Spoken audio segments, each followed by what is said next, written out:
फरमा मदरसा हाजा के मोहतमीम जनाब हजरत अब्दस हाफिज अब्दुल हलीम जिया मज़ाहिरी साहब दामत बरकातुहू और इसी तरीके से मदरसा हाजा के नाज़िम तालीमात व सदरुल मुदर्रिसीन जनाब हजरत मौलाना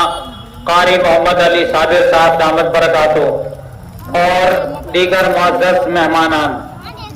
हम सभी हजरात का सबसे पहले तहे दिल से इस्तकबाल करते हैं, सबको खुशामदीद कहते हैं। जैसा कि आप सभी हजरात इस बात से बखूबी वाकिफ हैं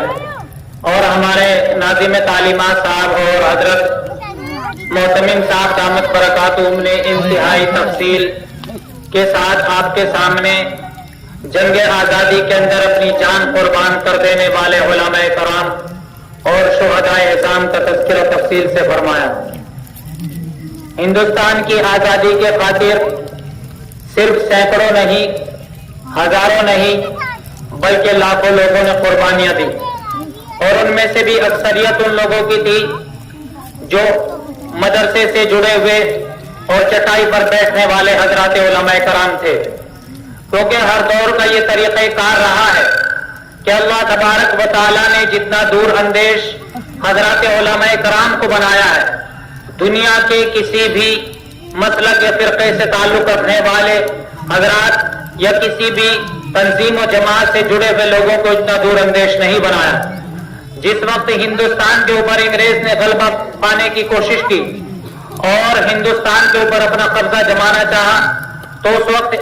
अंग्रेजों के नापाक इरादों को सबसे पहले समझने वाले और उनकी जांच परख करने वाले ये बोरी और चटाइयों पर बैठने वाले हजरात उलमाए कराम ही थे। ये हजरात उलमाए कराम ही थे कि जिन्होंने सबसे पहले अंग्रेज की फौज में भर्ती होना हराम करार दिया था। ये हजरात उलमाए कराम ही थे कि जो अपनी जानों की परवाह किए बगैर, अपने बीवी बच्चों की परवाह किए बगैर मैदान जिहाद में ये कहते हुए कूद पड़े थे कि अंग्रेज के खिलाफ जिहाद करना फर्ज है, अंग्रेज को हिंदुस्तान से भगाना फर्ज है, अंग्रेज को हिंदुस्तान से निकालना जरूरी है, क्योंकि इसी से दीन को बचाया जा सकता है, ईमान को बचाया जा सकता है, मसाजिद और मराकिज की हिफाजत की जा सकती है। अगर उस वक्त में ये हजरात उलमाए कराम इन बोरियों, चटाइयों और मदारी से उठकर मैदान जिहाद में ना आते तो शायद हिंदुस्तान की आजादी हमें मुयस्सर न होती और हम एक गुलाम हिंदुस्तान के अंदर अपनी जिंदगी बसर कर रहे होते। बिरादरान वतन तो हमारे साथ बहुत बाद में आए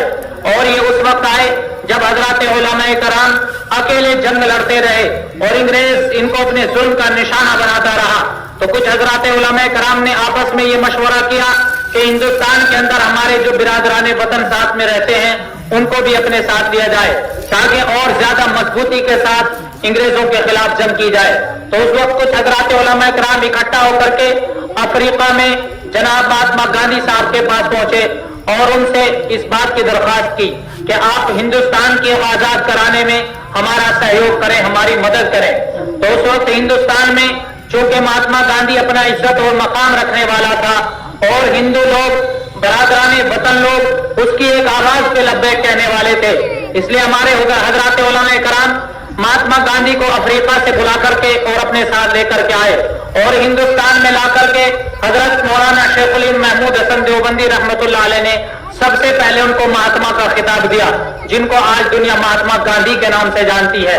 वरना तो अगर वो लोग इसी तरह जंग अकेले लड़ते रहते और बिरादरान वतन को साथ न लेते तो उम्मीद तो फिर भी यही की जा सकती थी कि इंशाअल्लाह ताला आजादी फिर भी मिल जाती, लेकिन उसमें देर लग सकती थी और तब तक मामला बहुत आगे निकल चुका होता। लेकिन हजरात उलमाए कराम ने अपनी जान की परवाह किए बगैर और हर तरीके से मदद करते हुए हिंदुस्तान को रंगो चमन से सजाने के लिए और बनाने के लिए अपने बरादरान वतन को साथ लिया और बरादरान वतन को साथ लेकर के तकरीबन 80-90 साल के बाद जब बरादरान वतन साथ आए उस वक्त सब लोगों ने मिलकर के आजादी की जंग लड़ी और बरादरान वतन के साथ सबसे पहली जो जंग लड़ी गई वो शामली के मैदान के अंदर लड़ी गई, जहां पर हजरत गंगोही रहमतुल्लाह अलैह और हजरत कासिम नानोतवी रहमतुल्लाह अलैह ने फिर पूरी जिद्दोजहद और तंदही के साथ जंग को लड़ा और वो हजरात बहुत सारे हजरात उलमाए कराम وہاں شہید بھی ہوئے. حافظ ضامن شہید رحمت اللہ علیہ اسی وقت کے شہیدوں میں ان کا نام آتا ہے اور وہ شاملی کے میدان کے سب سے بڑے شہید سمجھے جاتے ہیں. جیسے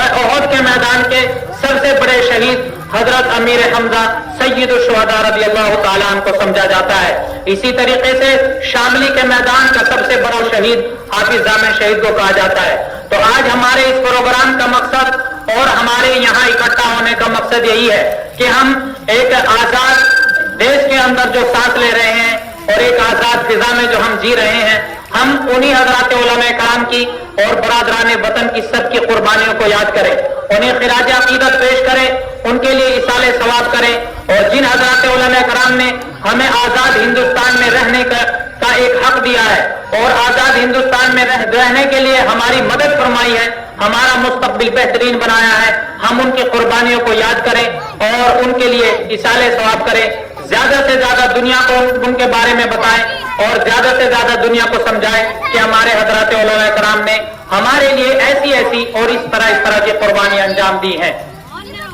کیونکہ اگر آج بھی ملک کے اندر جس طرح نفرت کا اور سیاست کا ماحول بنایا جاتا ہے، ایک وقت پھر ایسا آ سکتا ہے کہ ہندوستان کو قربانی کی ضرورت پڑ سکتی ہے. اور ہم اپنے حضرات علماء کرام کا اور شہدائے اعظام کا تذکرہ اپنی اولادوں کے سامنے، اپنے لوگوں کے سامنے، ہندوستان میں بسنے والے لوگوں کے سامنے اسی لیے کرتے ہیں تاکہ ہم ان کی قربانیوں کو یاد کر کے ایک آزاد ہندوستان کے لیے پھر سے اپنی جانوں کا نذرانہ پیش کرنے کے لیے تیار ہو جائیں.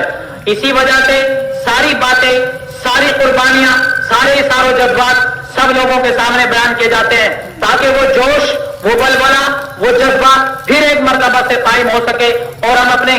آزاد ہندوستان میں ایک مرتبہ پھر نفرت کو ختم کر کے محبت